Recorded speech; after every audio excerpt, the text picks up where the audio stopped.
All right, folks, let's talk about the next place where I think the regional war is going to be developed, and starting to see a lot more signs of this because of what's going on in the area. And then, of course, the area would be of the Red Sea. Let's get into it.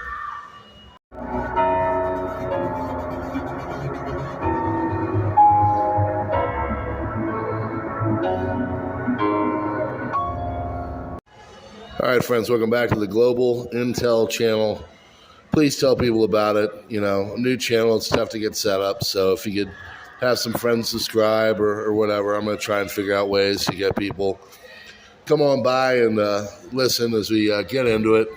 Able to do about 5 videos a week, make some shorts and stuff. But we're going to talk about this, this everything going on in the Middle East. It's, of course, the focus right now. I want to expand out to more stuff.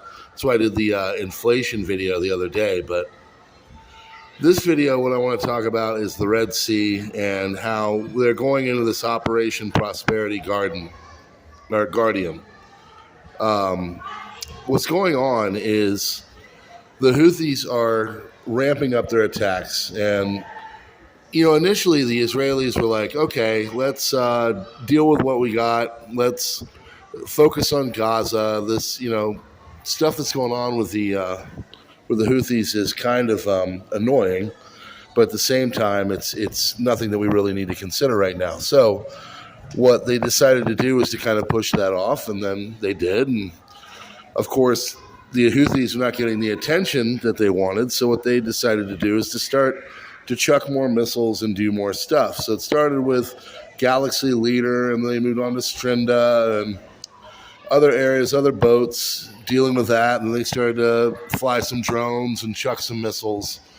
Well, over the last 72 hours, what's going on now is they're really starting to step it up, and there's a lot of people that think that this is at the behest of the Iranian government and that this is just another proxy war for them. And so what they're doing is they're going and they're telling their Houthi friends when to chuck, when not to chuck, how to irritate, how not to irritate. Anything comes in the area, you take it over, you commandeer it, you bully it, whatever. Well, now what's going on is you've got major shipping companies that are incredibly worried about all of this.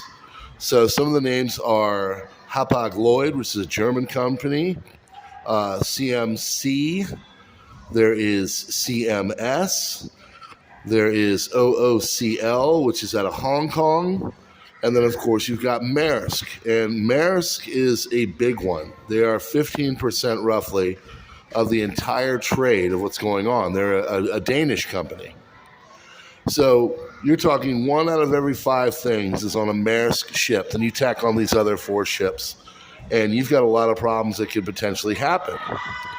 Roughly what they've said is that this is completely undone 50% of the trade going up into Israel through the Red Sea into the port of Eilat. So if you know the geography over there, you've got the Red Sea, it's got the inlet, you got the Gulf of Aden, and then of course you've got this Bab al-Mandab Strait where you go through, you get up in there, and then you go towards Israel, towards the port of Eilat, which is on the river and the little inlet.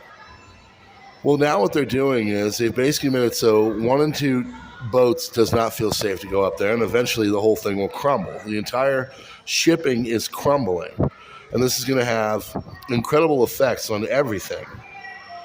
One of the main things that's going on is that you've got boats now having to go around the Cape of Good Hope, which takes a 15,000 kilometer shipping trip and turns it into 20,000 kilometers on a good day. This is also wrecking Egypt's economy as they get a lot of revenue through the Suez Canal. And because of that, that is going to be halved as well. And the Suez Canal isn't going to be as trusted as an area because of the Houthis. So this is causing this Operation Prosperity Guardian to come up, which was out of CTF 153, which is Continuing Task Force 153. It had 39 different countries that all basically were there in the area, but just to keep the peace. At the time, it was kind of a name only, and nothing was really going to, it was just kind of a combined force where they got in there, but it wasn't anything intense.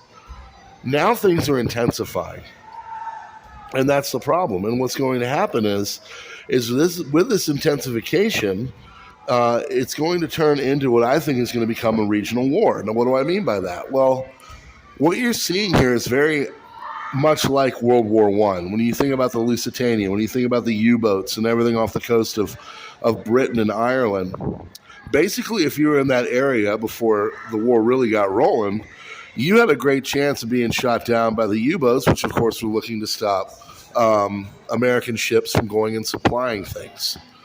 So because of that, this is happening in the Red Sea. And because it's happening in the Red Sea, what's going to continue is the possibility for these ships to get attacked, whatever that may look like. It could be sea mines. Actually, Poland, Romania, and Turkey, I believe, just said in January, the first week, I think the 7th, they're going to go in and start sweeping out mines in the Black Sea because there's a bunch all over there because of the SMO from Russia and Ukraine. Another video for another time. Anyway, the Red Sea is going to flare up into a regional war because the Houthis don't care. That's the first mentality you have to understand. They don't care. They're not afraid of anything. They've got modern weaponry. They've pretty much held off the Saudi Arabians for many years. Their civil war has been going on since, I think, 2015, and they don't care. They're not worried about other regional actors, and in their mind, they're doing God's work.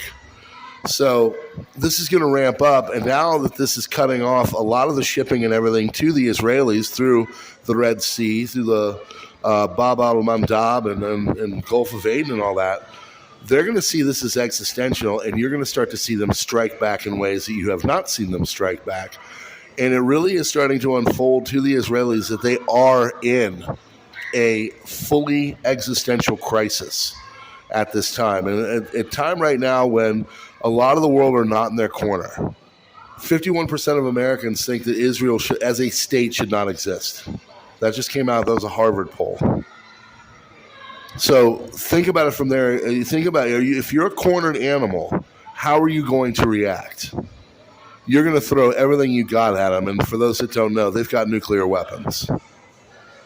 So my point to you is that this is about to escalate incredibly. And we do need this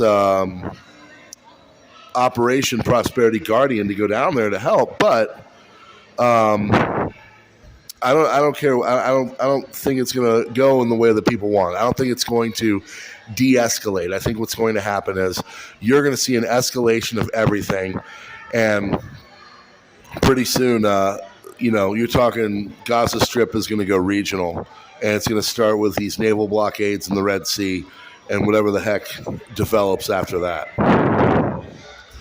Friends, thanks so much for being here. Send me your thoughts. Put it in the comments and all that. Please tell people about this.